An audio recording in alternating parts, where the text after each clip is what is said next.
monthly webinar that we have with all of you wonderful people. And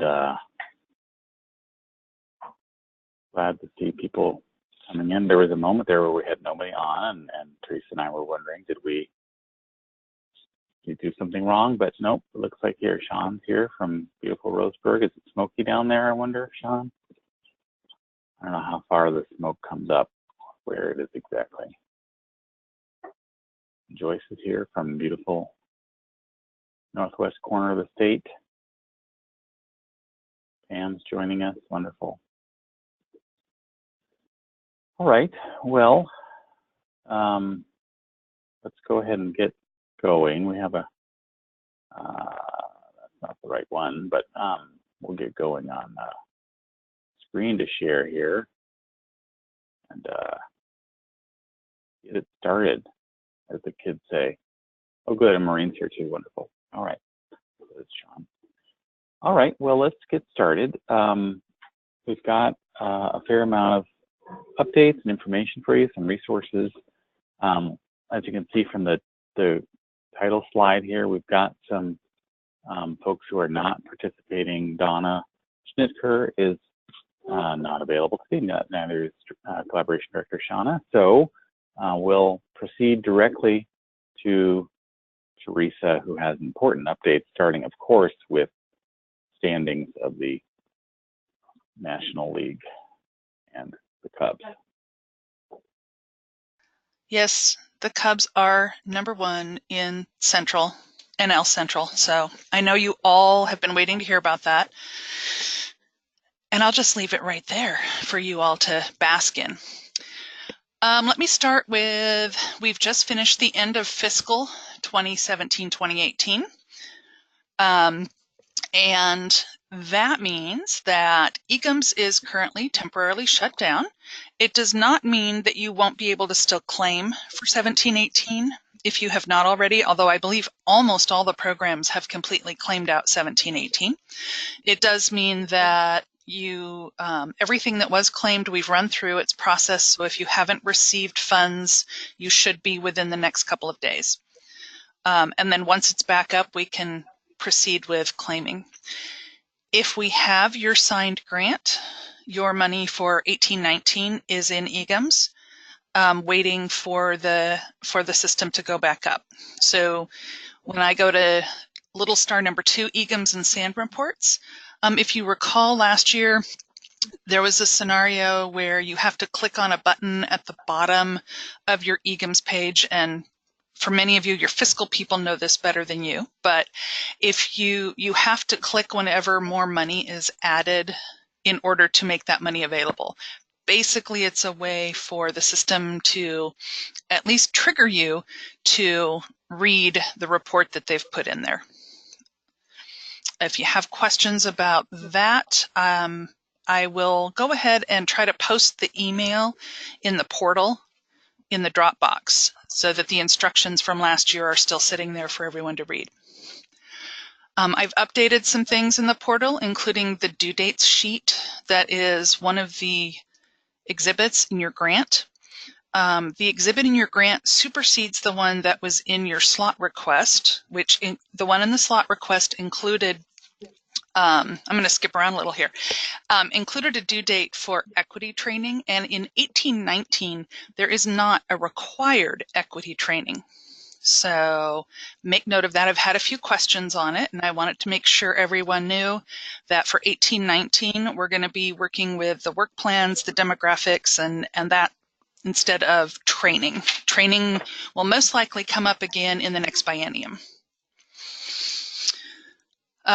Site and service workbooks. Let me know if your program does not have the portal from last year for your site and service workbooks, and I'll send that back out to you. That portal for Smart Sheets is going to be the same one we used last year. For programs doing extended duration, we may be asking you to code your classrooms a little differently, and we don't have that information yet, but Michael and I will get that out to the duration programs as soon as we have it. And everything is going to work like it did last year. And I already said no required equity training, so don't forget the OPK portal. We're definitely seeing towards the end of the program year more things being emailed to us, which is fine, because when in doubt, if you need to get it in, go ahead and send it to us. But the OPK portal has a link where any of your continuation grant deliverables can be submitted through Smartsheets, which gives myself, Michael, and anyone else involved with the OPK program access to that without having to play pass the file from email. So it's been really helpful in the last year, and we hope to continue that.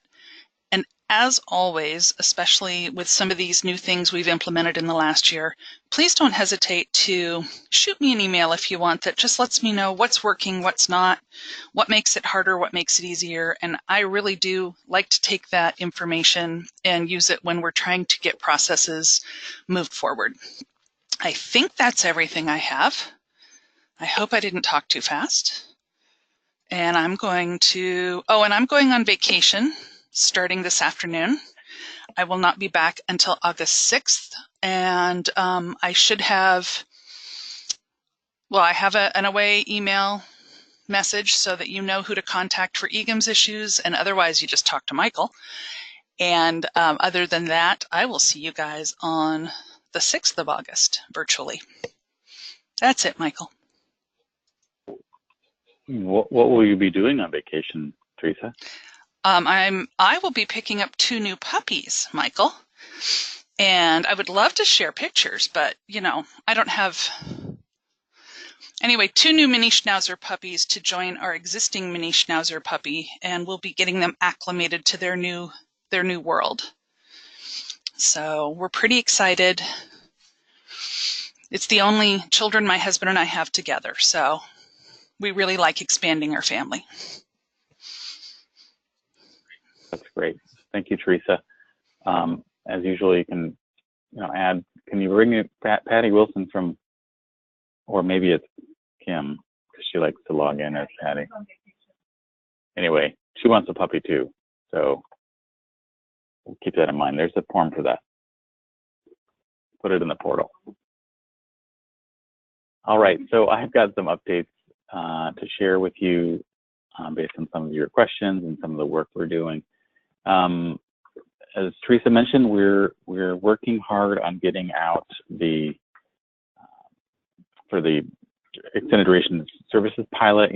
Dawn's still on board. She'll be on board till the middle of August.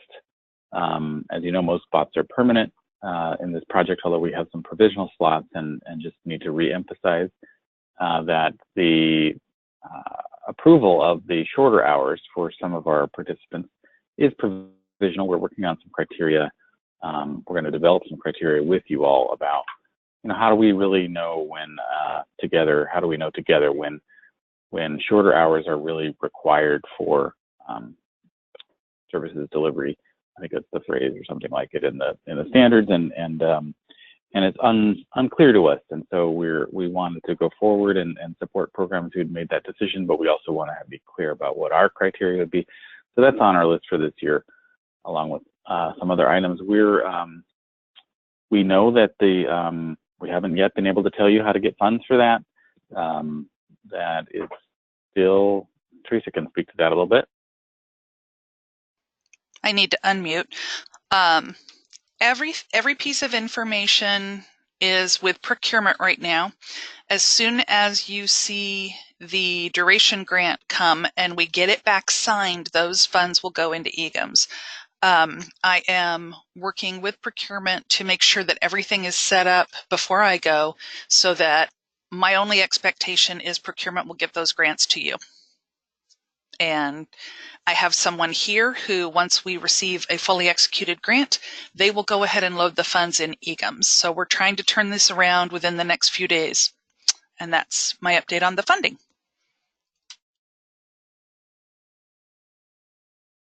Thank you, Teresa. Teresa does an amazing job, and I try to mimic her in our goal is always to push stuff off of our desks, off of our virtual inbox, into the hands of our colleagues to move things along as quickly as possible. And I think we've been successful at that more or less in really pushing things to other people, but then it gets stuck. So you may have received or looked, I'm sure you received, and you may have had a chance to look at an email from Shauna. And we're just sort of reintroducing this topic, knowing that we don't have a lot of hard information yet. But because of under enrollment last program year, ELD withdrew some slots from programs and did not reallocate those. Much of the money that was banked from those withdrawn slots has gone to duration. So we had about $1.8 million over the biennium, and about 1.4 has gone to the duration project. And most of that is permanent, some of it's provisional, and some of it is one-time funds. And then we also have some more money coming in because of under enrollment. So we're trying to get that money back out to the field. And so we're looking at some options, some priorities for how we would spend these one-time funds. You know, at the top of our list is obviously our strategic goals that come from the Early Learning Council, which is we want our kiddos ready for kindergarten for life. We want our families stable and attached, and we want to have a system that's parent-centered and aligned. So those are the big, lighthouses that we steer toward. You steer toward a lighthouse or away from a lighthouse? I don't know, it's tricky. It's the North Star. Anyway, but then we're also, of course, working on feasibility and what's sustainable and what's really the best for programs and so forth. So among the priorities that we're considering are the topic of Shauna's email, which are possibilities for partnering with or facilitating partnerships between OPK programs and rural K-12 school districts to get more Head Start into school districts. So that's one thing we're looking at, and Shauna did a beautiful job sort of sketching that out and inviting your comments and feedback and so forth. Another priority that we're considering is grantee program capacity. Grantee, that's you. So things like health and safety improvements, professional development, training, and technical assistance, and so forth. The time frame is tight because we're pretty motivated to get this money back out to the field in your hands, where you can do something useful with it with our parents and families. And we're welcoming your thoughts, comments, questions, concerns. You can respond to Shauna's email. You can send us an email. There's lots of ways to. Don't forget the portal. I don't have much more to say than this is what we're wrestling with, and our timeline is really tight. So if you have strong opinions, if you've got some encouragements for some of these ideas, if you've got concerns about some of these ideas, if you've got other ideas that are really cool that we haven't thought about, we welcome them. And we're working hard on this as best we can. So pause to see if anybody writes a comment. I do want to check in with you all about the TS Gold strategic plan. Most of you know that we were able to see their communication plan that came out for really the whole program year, which I thought was a highlight of our check-in with them at the recent OHSA meeting in Wilsonville. They had a chance to share that communication plan, which is really a communication and resource plan. So a large number of webinars and activities and resources that they plan to roll out to teachers and administrators throughout the year. We're doing a similar version of that presentation at the August Ed Cluster, which is coming right up next week. Holy cow. And so there's that. I do want to talk about the reduced item assessment. I sent out an update on that process yesterday with a survey, and I wanted to just quickly go over the survey results with you all. So let's do that right now.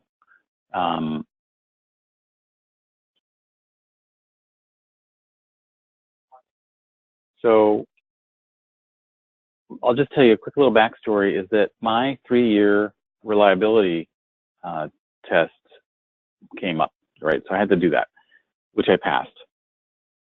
Thank you. And when I did that, it had been obviously 3 years since I did that, and it had been 3 years since I was in the classroom. So as you know, or you probably know, when TS Gold expanded their assessment tool up into early elementary, some of the items from the early elementary assessment were added to the preschool assessment.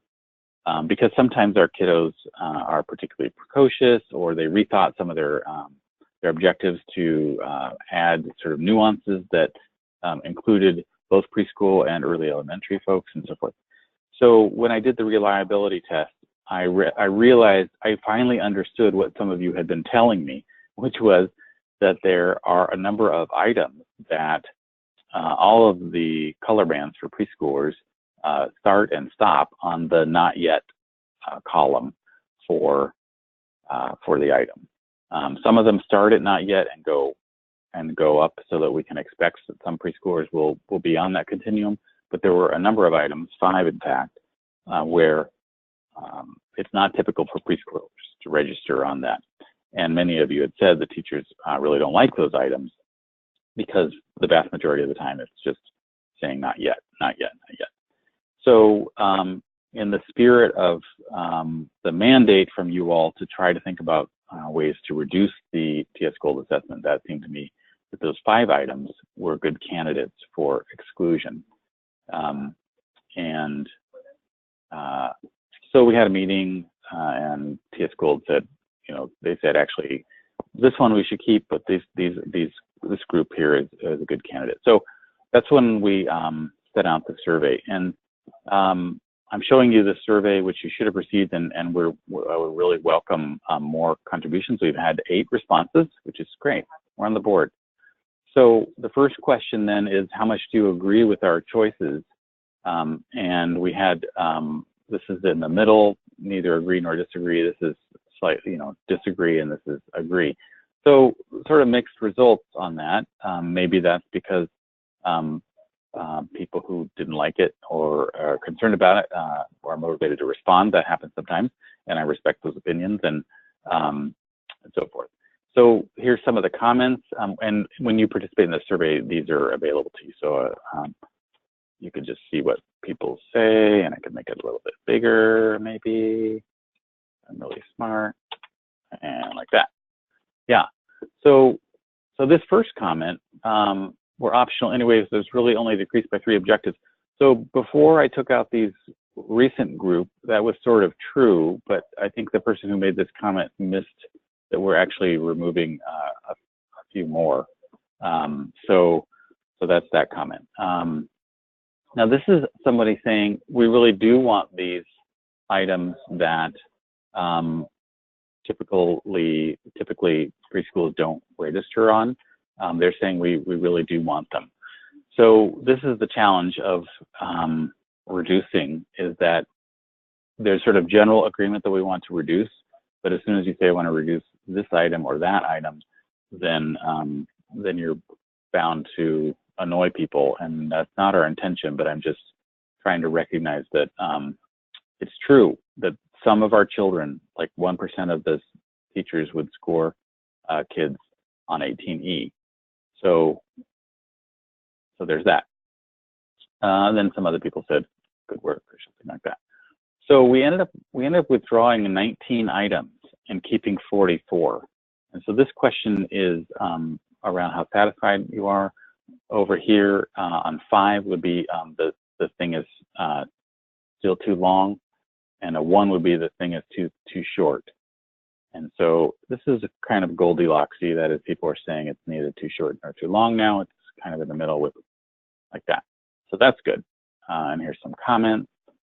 And again, if you take the survey, you can see the results. And then this is the overall how satisfied you are. 5 is strongly satisfied. 1 is strongly dissatisfied.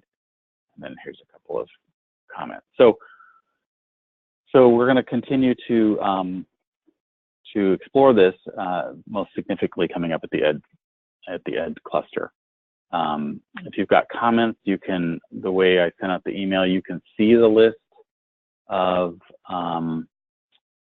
items that we're getting rid of, and I can probably pop that up really quickly. Well, that's probably not a good idea.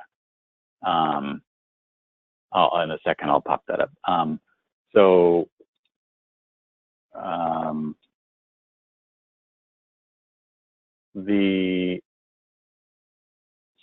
What I did was I shared the actual list of items and showed how we looked at every one and decided what to keep and what not to keep. And people are invited to see that. There's a link in the email and there's a link on the survey. You can give comments on the sheet itself, and you can weigh in and say, boy, that's a terrible idea, Michael. What are you thinking? So here's that again.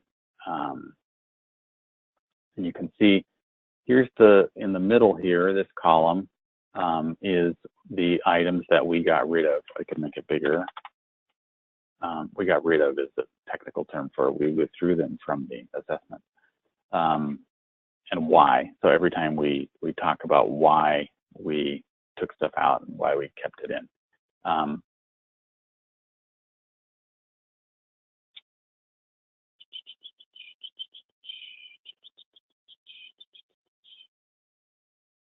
So there's that.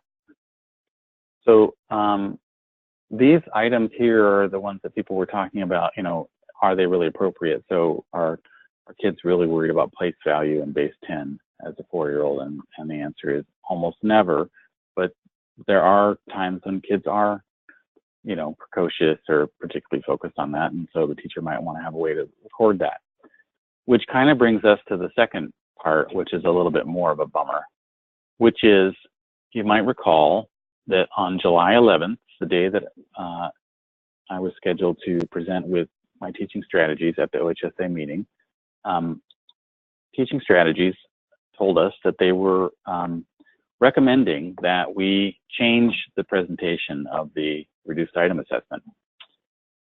I hope you remember that the whole time that we were working on this, we were told, and we repeatedly shared with you, and I repeatedly confirmed with my teaching strategies, that when we took an item out of the list, administrators or site supervisors or teachers could turn an item back on if they wanted, which I thought was quite compelling. That is, we're presenting people with a basic list of assessment tools, assessment items, and then if people want, for whatever reason, a program is like, well, we think that's really important, or a teacher says, gosh almighty, I really work hard on supporting my kids in this area and I want to keep measuring it. Great, go for it. So that was the plan until July 11th, when my teaching strategy said we don't really want to do that because we think it's going to cause too much confusion and chaos. So honestly, my first response was, well, what is the Head Start group going to say about that?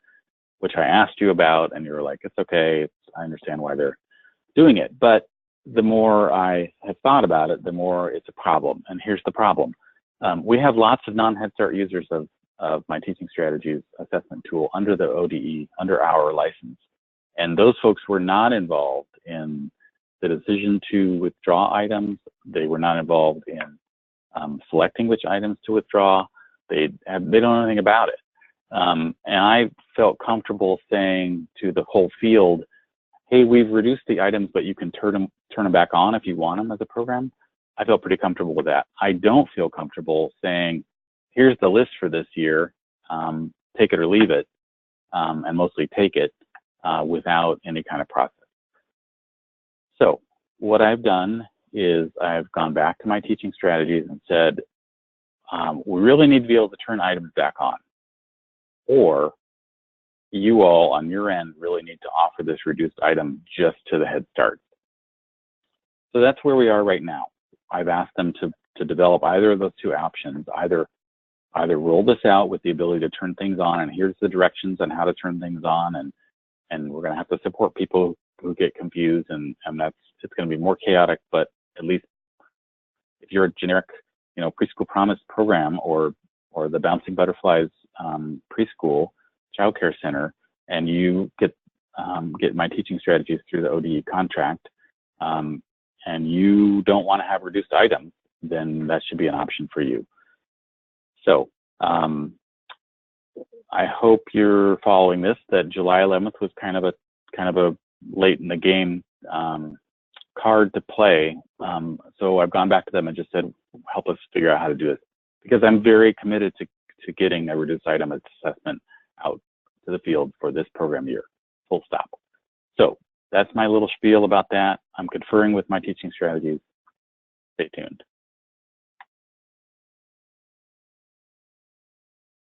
Speaking of what we're working on, I just wanted to give a quick update on our capacity, which is we've got issues. We have two big unfilled needs. The program specialist position that Dawn has been in for years, it remains unfilled. And then, as you probably remember, we're in the process of trying to hire a consultant to do two things. One is to support the extended duration pilot, and the second is to work with us in Washington County on developing a county enrollment plan that reflects the requirement of House Bill 3106, which says that there needs to be an annual meeting sponsored by the Hub for the purposes of coordinating enrollment. We're trying to figure out what that might possibly mean in one county as a way to, explore this and then provide some guidance so that other counties can fulfill the requirements of the law without doing it in the dark. So that consultant position is also unfilled. We're thinking, trying to think creatively about, can we break up that consultant position into two things? Are there other partners that we can partner with? Anyway, I'm not complaining. I'm just telling you that, which you probably already know, and Miriam talked about it a little bit at our meeting with you all, is that our program team is just a little thin right now. And you can look in the back, and there's empty desks, and Dawn is supposed to be right here, and she's not, so forth. So there's that. I did want to check in with you all about Lead Learn Excel Cohort 2. Lead Learn Excel, as you probably remember, is this it's a program that takes place over a year to support instructional leadership. It involves multiple face-to-face sessions. It's a cohort-based model, so you get facilitation in a cohort. And Cohort 2 is starting up this fall in Eugene. We've got room for about 50, and we've got about 65 people, 70 interested. So that's a good problem to have, but we're finalizing lists and conferring with people and trying to put together enough people in a particular county so that there's some critical mass so people can say, what is that about? And let's work together on that and so forth. So we're in contact with lots of OPK Head Start programs who are interested, and like I said, we're finalizing participation lists. Pardon me. Just for fun, I thought I'd share with you a little bit my calendar coming up this August. I'll be at the Education Cluster next week. I'm excited to do a site visit with Donna's program in Harney County. Never been to her program, so that's great. When I got hired, one of the things I said was I really wanted to, over 2 years, to visit every program, and I haven't been able to do that. But I'm trying to get some of these done. It's really a treat for me, and I think it helps me understand your challenges, your successes when I get a chance to visit you for a little bit. On the 20th, I'm going to go down to South Coast for a day with their teachers and coaches.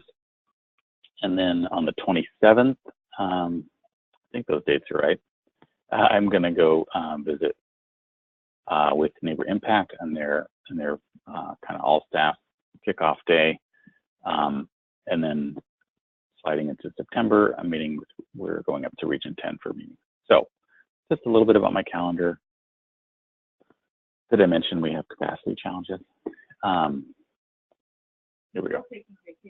Yeah, I am taking a half-day vacation. A half-day vacation on the 3rd. Woo! Hey, some more resources. That's old. Oops.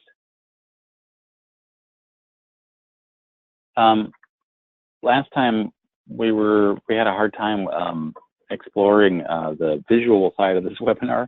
So I just wanted to revisit this wonderful poster series that's come out with the Fatherhood Connection. It really is a terrific series. I'll give you some examples. And these are free, they're downloadable. You can print them as a flyer, you can print them as a poster, you can, and so forth. And they're English and Spanish, and they have wonderful images and wonderful words, just simply supporting what dads do in our program. And there are many, many resources, and this is one, so there you go. I wanted to point out this interactive series supporting children and families who experience homelessness. There are 3 modules that are each a couple hours long, and there are certificates of accomplishment or whatever for folks who participate. Many folks have mentioned that there has been an increase in homelessness in their communities, and I know that you're caring and competent staff spend a lot of time and energy supporting our kids and families who are experiencing homelessness. These modules can be a useful resource. They're self-paced. Folks can work on them in their own time and so forth. That's old. That's old. My Teaching Strategies is putting out a webinar coming up. It's on the 7th of August, and it's really focusing on social emotional support for kiddos. And it's an hour-long thing, and might be a good back to school or free service and so forth. Just fill in the sentence there. There's some words there. I got this in my email just this morning, or a couple days ago anyway. A really nice video exploring this kiddo's experience and the ways that his teachers and caregivers support him in his special needs in classroom. The video, there's a link to it here, and I've uploaded it to the webinars section, and it's a really well done, short, 4 minutes, perfect for a back to school keynote, all staff kind of an event to connect us with the very many ways that our teachers are able to work with such a wide variety of kiddos and families. There's a webinar coming up, 2 options on the 26th and later on the 9th to show off the improvements that they've made to the Spanish version of the eClick. We often get questions from the field about opportunities for Spanish language instruction and training and professional development, and there has been a pretty good effort to bump up the quality and quantity of items available on eClick in Spanish. So if you've got staff that would be able to access such materials and resources and activities, you might want to check that out. As you know, the Education Cluster meeting is coming up. And there's going to be a remote presentation again with My Teaching Strategies to talk about the communication plan and strategic plan and the reduced item assessment. And then right after that, I'm happy to say that I'm going to be presenting with Subin from the Children's Institute. It's one of our listening sessions that we're doing at various events around the state this year to learn more about how people understand what great teaching looks like in our early childhood setting in Oregon. So we've got some ideas that we share, and then we listen back to the group about what that looks like in practice. And we're also just looking for feedback about, is our understanding or our proposed understanding of what great teaching is, does that jibe with them? What are we missing? What are we leaving out? What are we not emphasizing enough? What are we emphasizing too much? So listening sessions happening right after the Teaching Strategies webinar. The Summer Institute's happening at Western Oregon University, August 8, 9, and 10.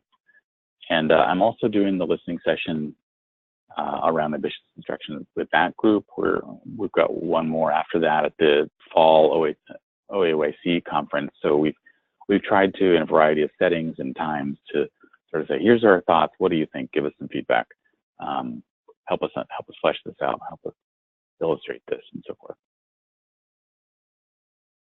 And that, my friends, brings us to the close of the regular portion of our July OHSA ELD Directors Webinar. I want to leave time for questions or comments, concerns. I do invite your feedback on one-time funds. Feel free to check out the links in those slides slides will be in the folder that they're always in. The recording will be in the folder that it's always in. And those folders and slides folders are part of the announcement for the webinar, so you always get a reminder about where those are found. Any questions, comments?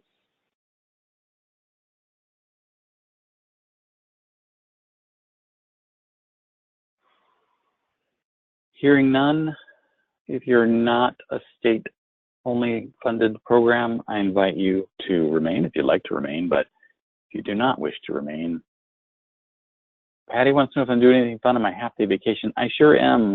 My wife and I have rented a camper van, and we're going to go up to Mount Hood and jump in the lake and hike on a trail and not be connected to the internet with our puppy dog. Thanks, Patty. Looking forward to seeing you on the, whenever that is, 27th, 20th, something like that. That's Patty. Okay, thank you. Thank you, Sean. Thanks, Patty.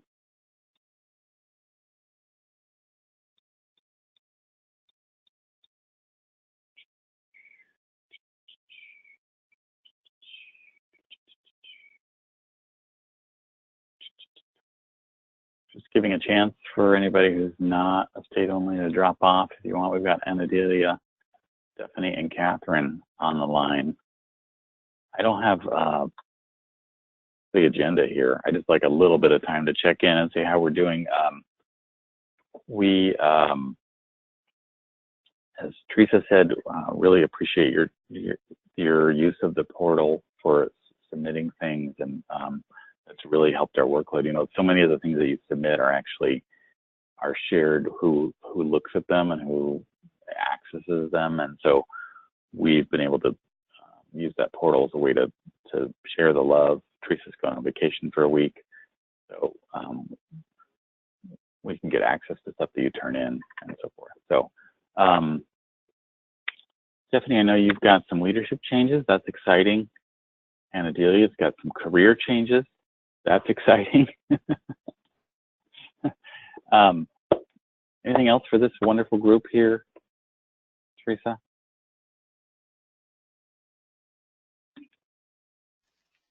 Stay hydrated. Great advice. Great advice. All right, let's declare victory, and I wish you all well. Obviously, if you get stuck or you want to check in, feel free to send us an email or anything, or give us a call, and I'll talk to you all soon. Thank you so much.